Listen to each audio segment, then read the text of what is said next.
The JFK Files have finally been released by the US government. Some of the aspects have already been known to the public, but some other new revelations coming out in regards to what's been going on during the Cold War between CIA and KGB.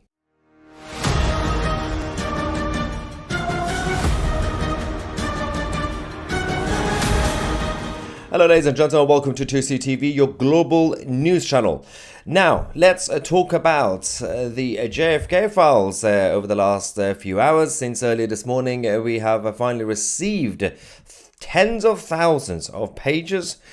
Let's just say, thank God to the power of AI, because it does a great job in terms of organizing everything and making sure everything's categorized. So, with this support, and of course a big shout out to our team as well, we managed to go through some of it, some of the key points in terms of the revelations coming in regards to what happened with the JFK assassination and the events before and afterwards as well.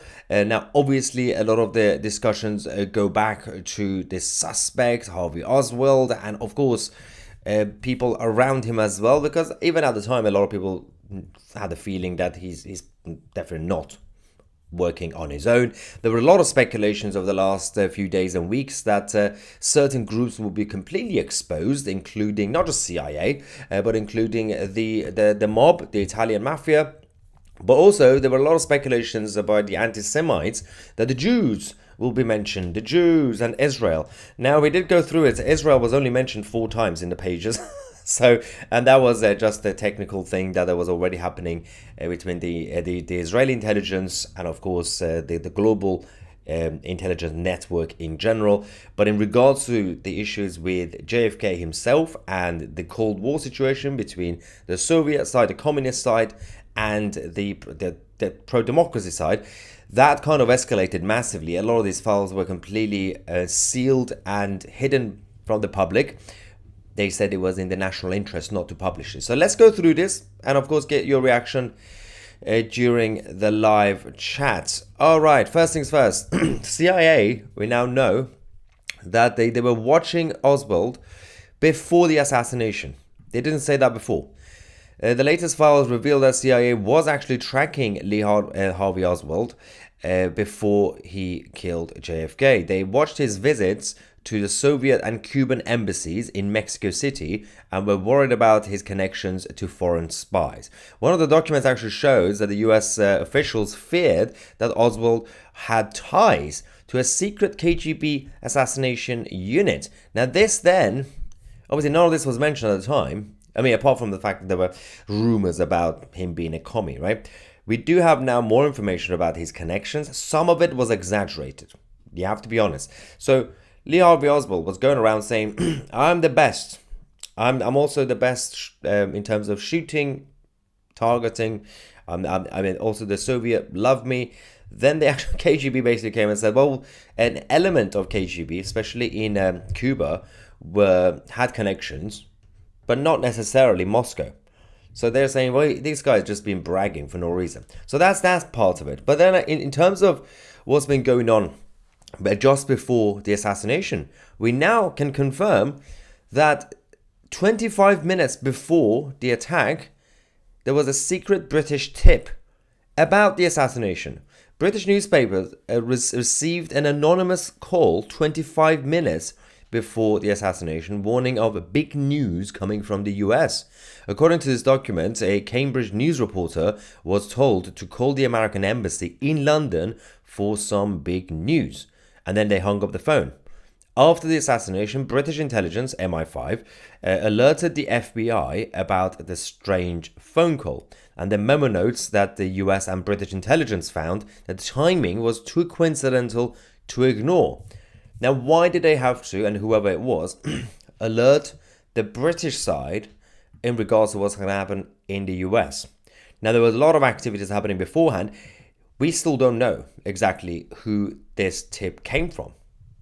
You know, was it the Americans themselves trying to basically give it to a third party, saying, "Oh, Britain, you have to now let us know. Oh, we are shocked and surprised about this news," right? So that's that part of it in terms of the the tip to the British. When you look at these sort of files, the Soviet side feared that the crazy US general would actually launch a nuke after the assassination. So after this whole thing happened, the Soviet Union side were terrified of retaliation and they were on standby. There was a memo detailing how Soviet officials believed that this whole assassination was part of an extremist plot and that the real danger was an unbalanced US military officer using it as an excuse to start World War III. The document actually suggests that the Kremlin was more worried about an out-of-control American response than being blamed for the assassination itself. Now, obviously, the American side didn't really blame the Soviet Union directly for any of this at the time, and there was no nuke that was launched against Russia. So that was the paranoia from Moscow, from the Kremlin. Having said that, the CIA and FBI were very proactive. So FBI was actually ordered to do surveillance on Oswald's family after his death. So after Lee Harvey Oswald was actually killed, they did launch this surveillancing on his wife, Marina, and other family members to monitor their communications and movements.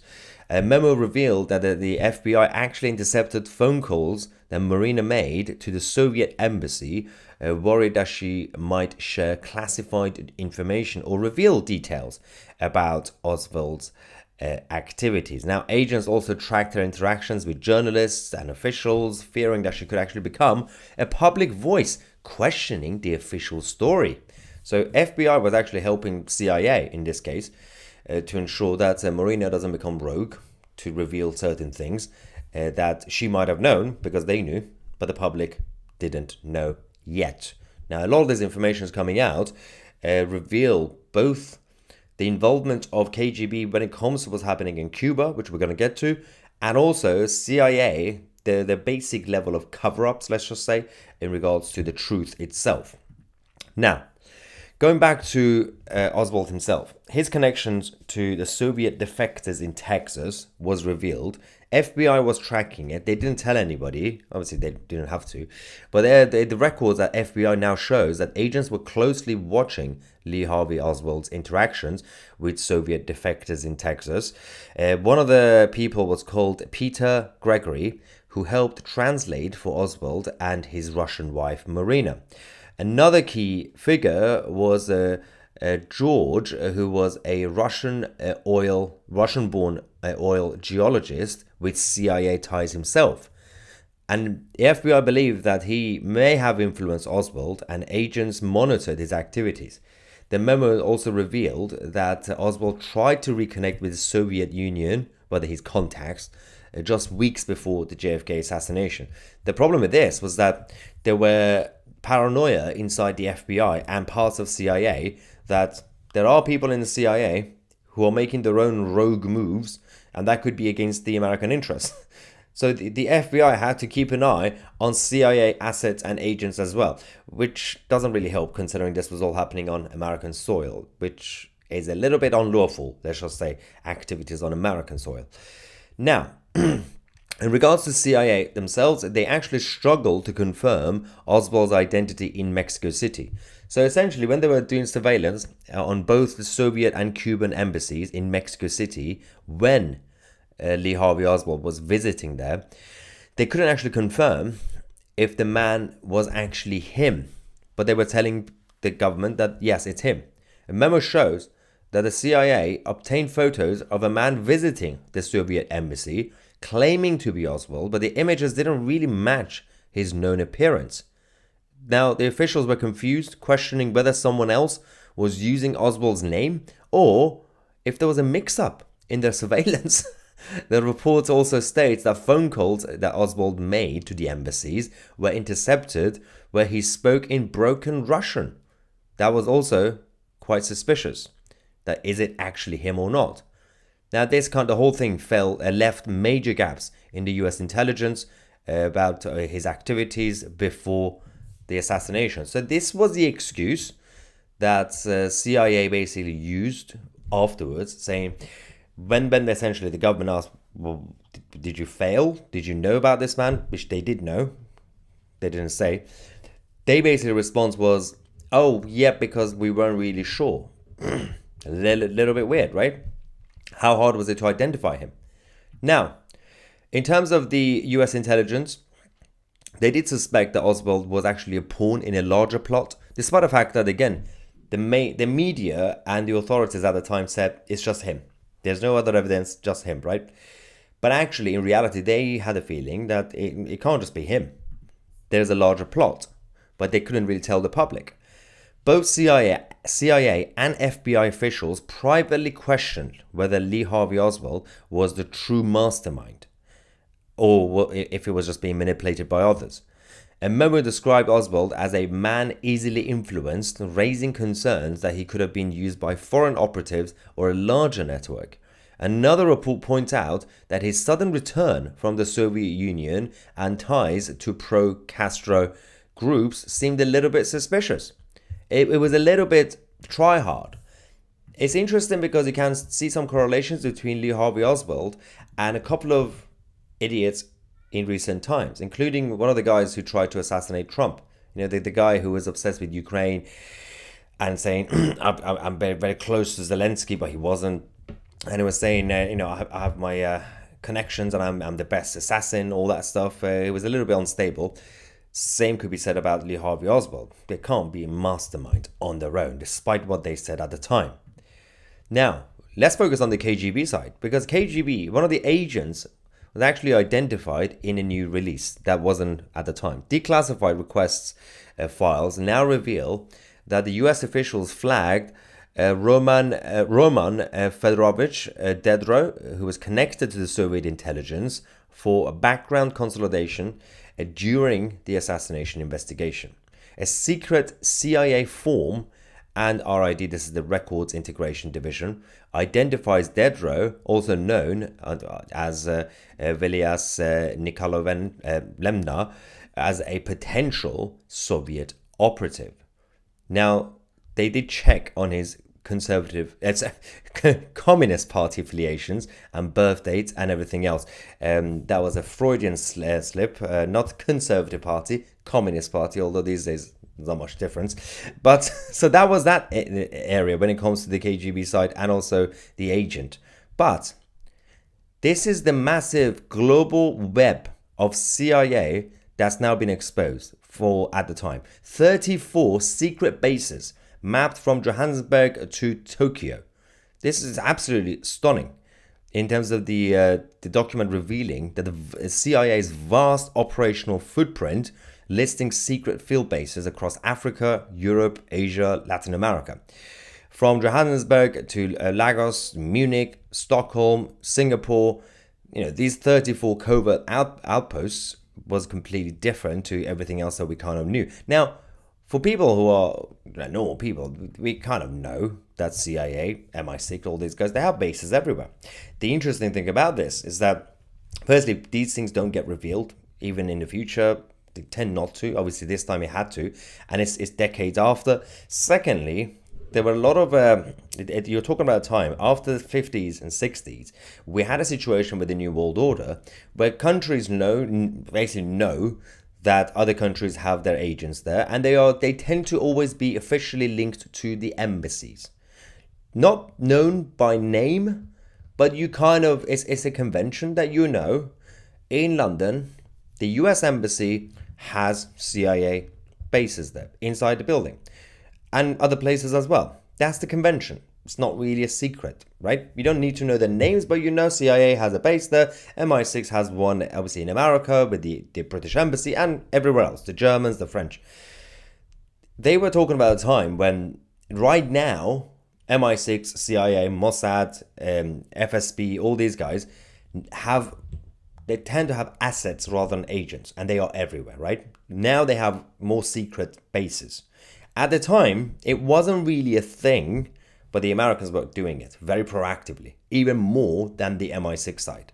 Now, going back to the situation with Oswald, he claimed that he was a member of the Fair Play for Cuba Committee. He was obsessed with, obviously, Castro and Cuba.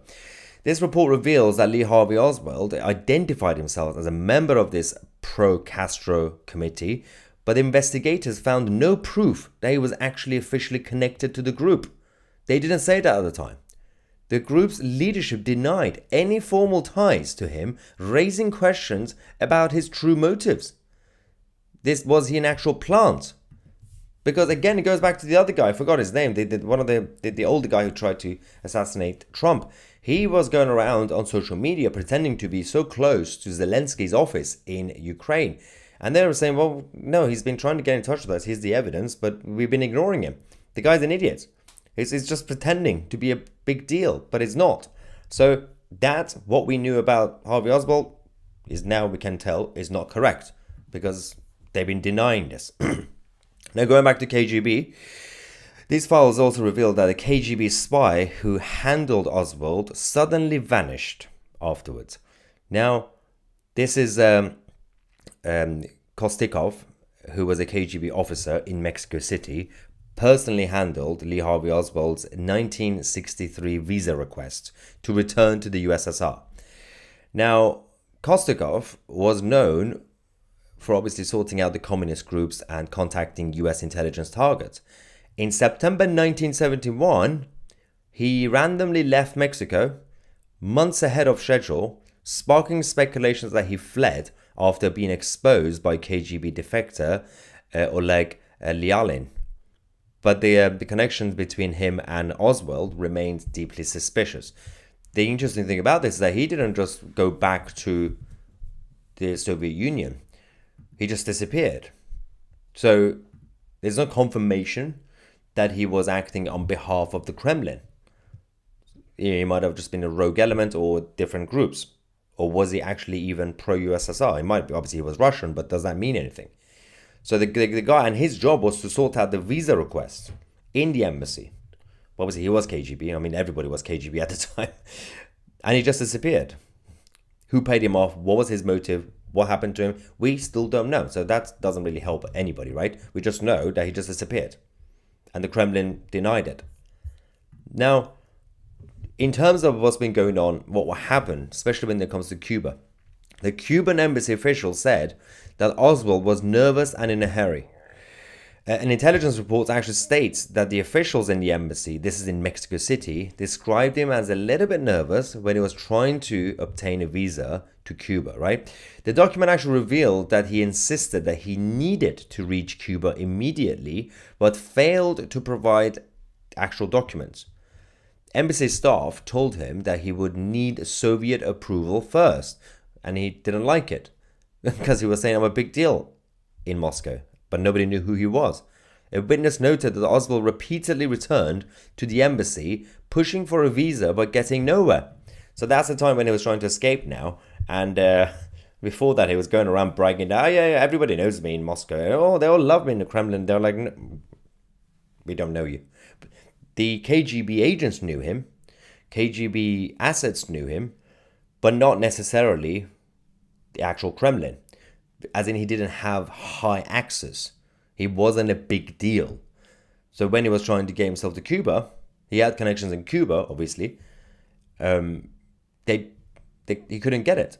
So he tried his best to use that guy, the KGB agent in Mexico. Didn't really work. And the guy obviously then disappeared. Now, Oswald also tried to set up a pro-Cuba cell in the US. Again, pretending to be a big deal, right? Lee Harvey Oswald attempted to establish this small communist group and was trying to recruit those Americans who share his view on Cuba.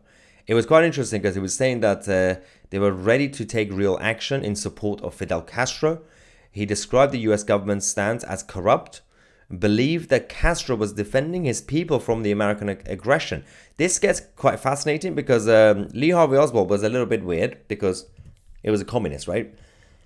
Just like Karl Marx, who had predictions about the future, right, and didn't come true. This idiot, we also have some people right now, when it comes to certain groups, anti-Western groups, saying one day we'll be proven right. So Lee Harvey Oswald, fascinatingly enough, was saying that the Americans were brainwashed about Cuba and one day they will be proven wrong and that communism actually works and Cuba will flourish, right? They were saying that, no, Cuba's actually a paradise and the Americans are being brainwashed, right? He was claiming that the media and the government was spreading propaganda to make Castro look like a dictator, but actually everybody in Cuba loves him. And that there's no killing happening in Cuba and no starvation. What? And he said one day we'll be proven wrong. Well, now we know more about Cuba, and it's not a good idea. A lot of people died. A lot of people also starved to death. And now Venezuela.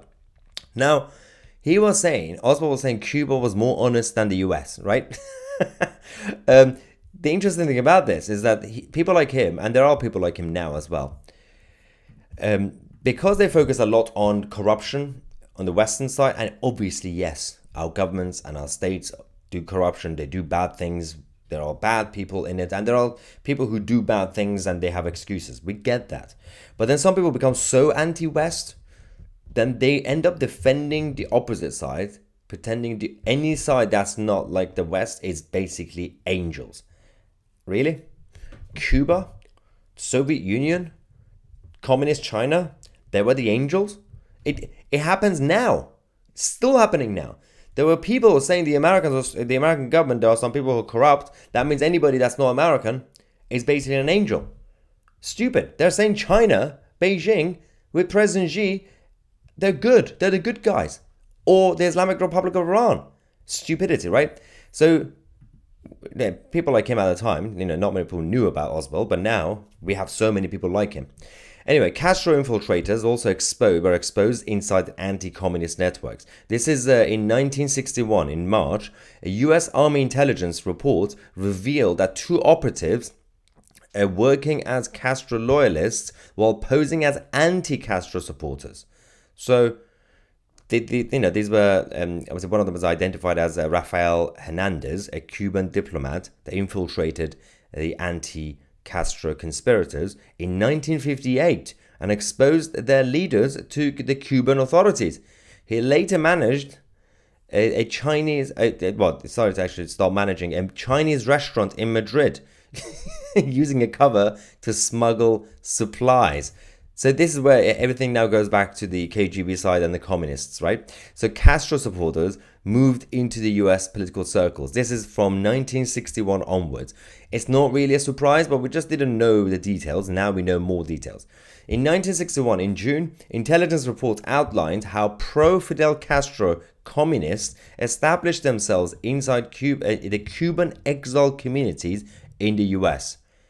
Now, this was fascinating because at the time, the Americans were very welcoming to the Cubans. Anybody from Cuba, come to Florida.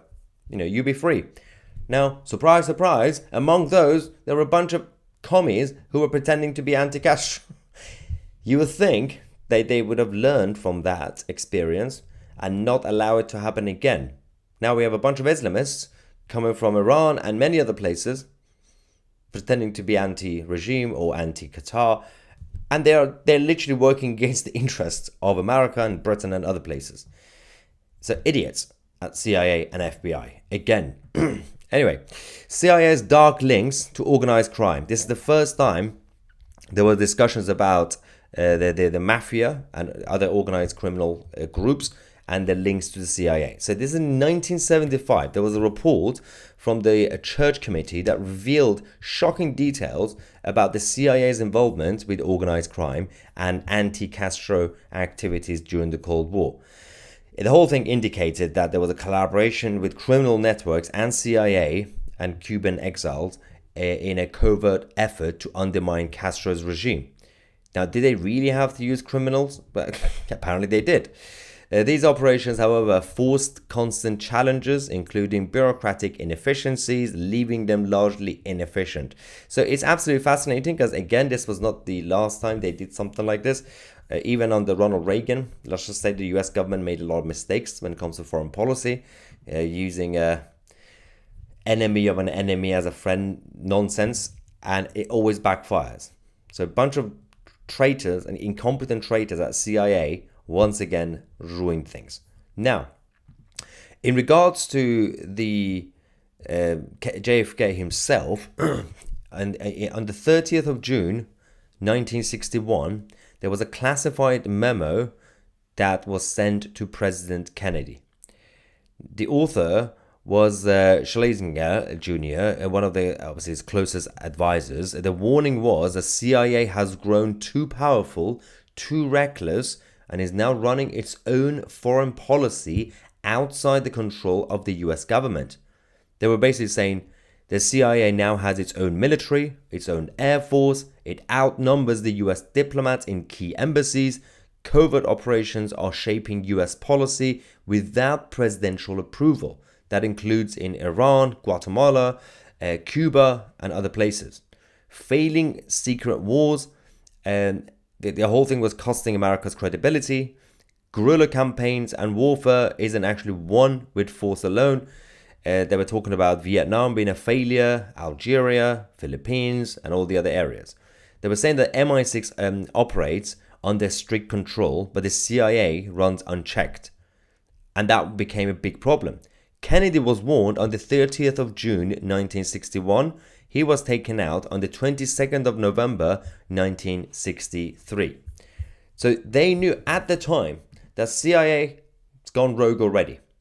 Even MI6, to this day, as far as we know, to this day, is still directly under the control of, one would say, the crown.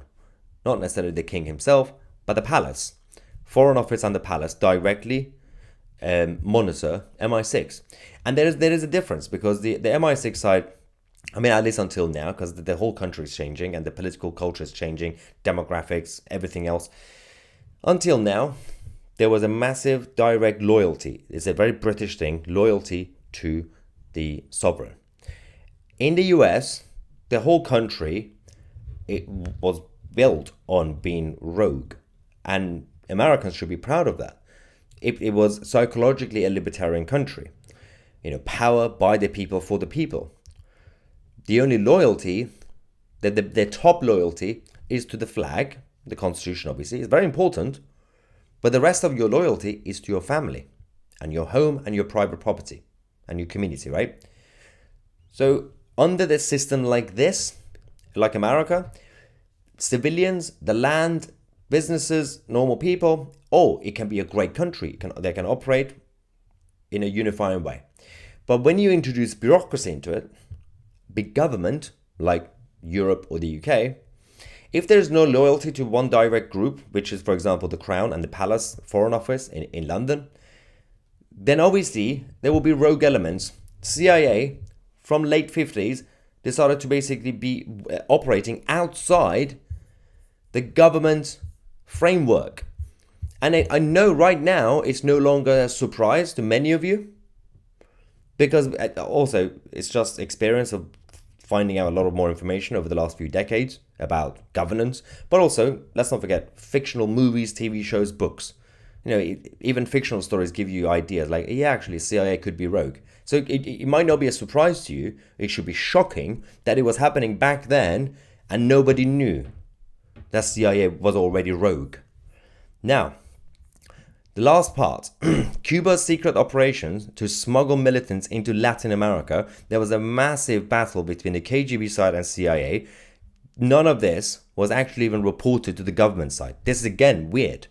CIA documents expose a Cuban-backed network were training Peruvian guerrillas and smuggle them back into Latin America through a web of different routes, coded messages, fake passports. They were using Mexico as a hub. And there were obviously Cuban-trained revolutionaries were going back to Peru and everything else. CIA identified over 200 of these guys returning to Peru with at least 300 individuals linked to the operation. Nothing. Absolutely nothing. Because, let's just say, the president had no idea. You wonder why all this mess has been going on with the Cold War.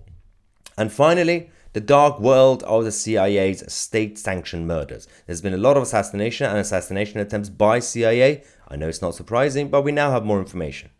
So, William Harvey, one of the CIA operatives, peeled back the curtain on a world of shadow wars, assassins, and backroom deals with the mafia.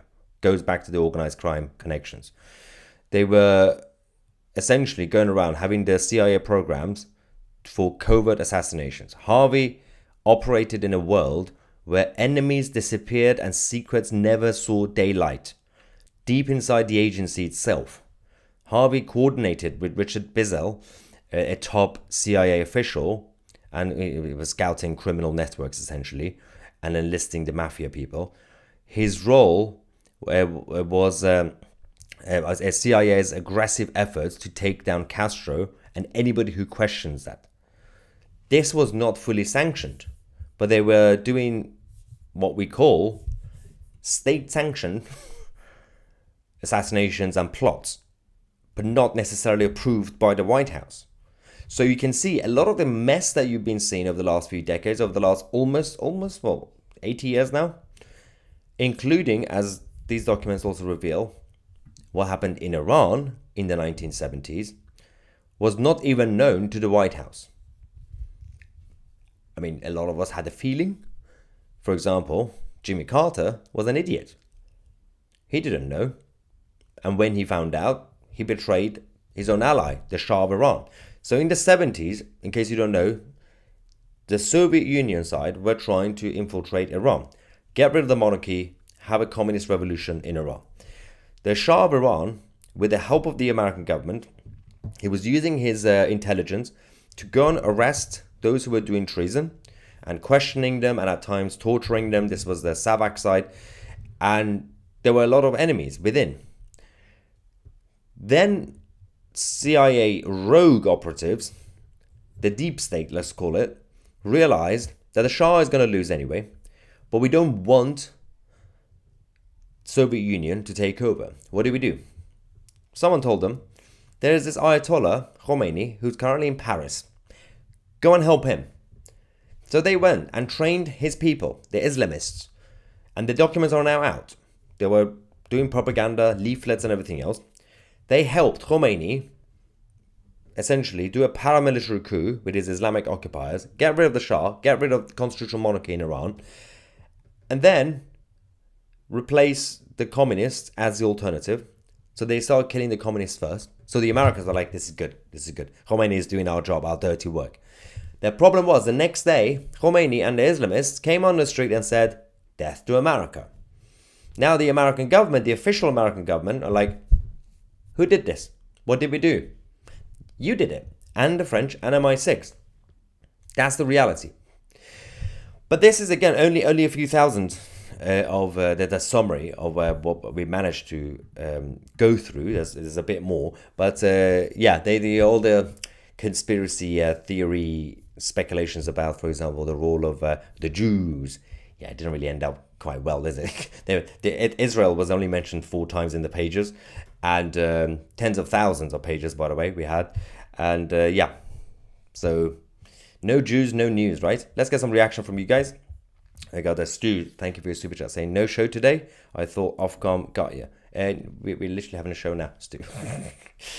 Saying that the Jews killed JFK because he wanted to expose their secret Jewish moon laser powered by the sword Muhammad left on the moon when he split it. The thing is, that is incorrect because Muhammad didn't leave his sword on the moon. I have evidence that Muhammad left the sword on the train afterwards. Now, actually, he put it on the horse, and the horse went to paradise without Muhammad. That was a good one, actually. The Jews. Joshua says, some lunatic is currently doing a thing at the CIA. Also, Christy Bowser is a Fed. What's wrong with the Fed? Let the feds be feds. Hoffman says Rolf Harris and Jimmy Savile done it. Yeah, I have evidence. Yep. Dirty D says the lizard people did it. I love how, but come on, give me your best theories on who did it. Joshua says it's not that the Jews shot JFK. He was shot with the Jews. The bullet was Jewish. The bullet was Jewish. Remember back in the good old days when we thought George Herbert Walker Bush and the Operation 40 did it? Yes, those were good times, simpler times. Ivan says it still leaves many questions. Yes, of course, because one of the main problems was there was no direct communication or transparency between the official CIA and the White House and the deep state CIA.